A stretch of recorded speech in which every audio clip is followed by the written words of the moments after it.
Stop cussing everyone who cuss you.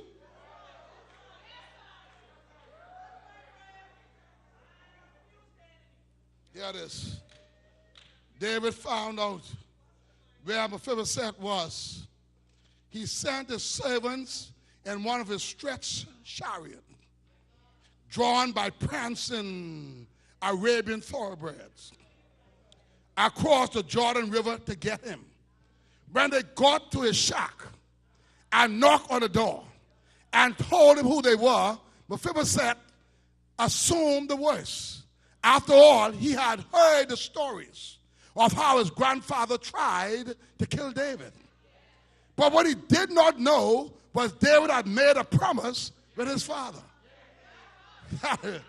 And the child of God keeps his promise.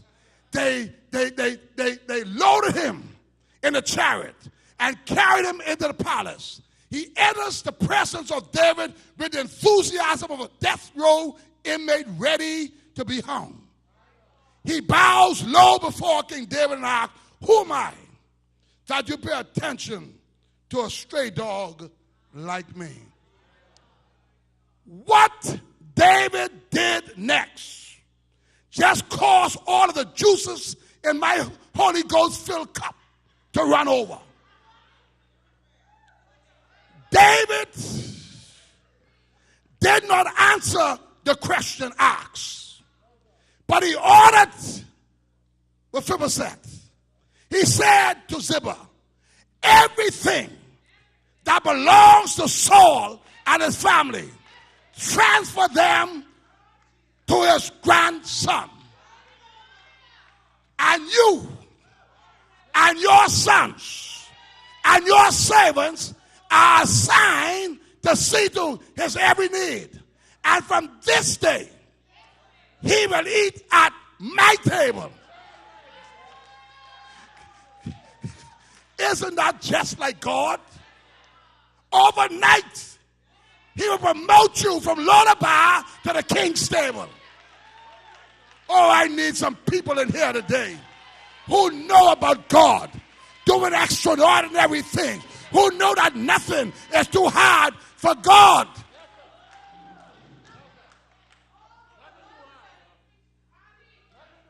Overnight, touch the person next to you, say it could happen to you. Overnight, God will make some changes in your life that cause your enemy to fall down in shame.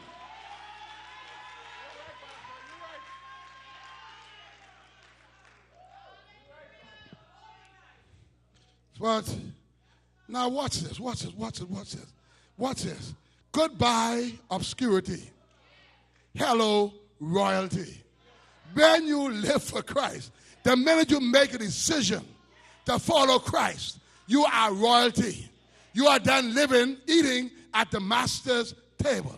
Now, notice, if you will, David could have filled his promise to Jonathan by sending a yearly financial gift down to Lodabar. All he promised to do was take care of him. He could have sent a financial gift every year down to Lodabar to take care of Mephibosheth. But what David did, because he was a man of integrity.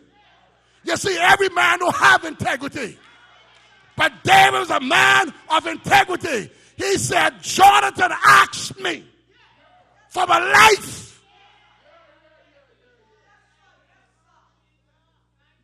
So David said, no, bring him here. Bring him here, bring him here, bring him here, bring him here, bring him here, bring him here, bring him here, bring him here. And let him sit at my table.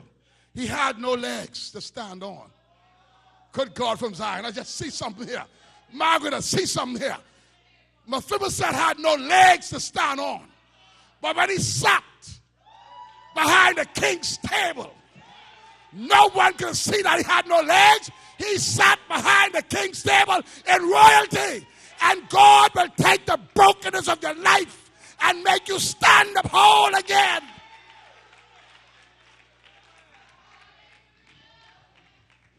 Could you imagine? Could you imagine?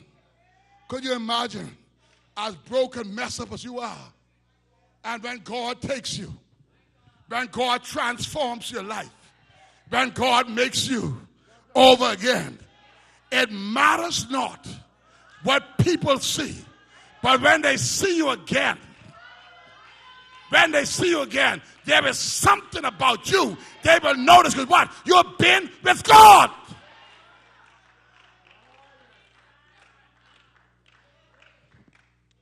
So David allowed him to sit behind his table.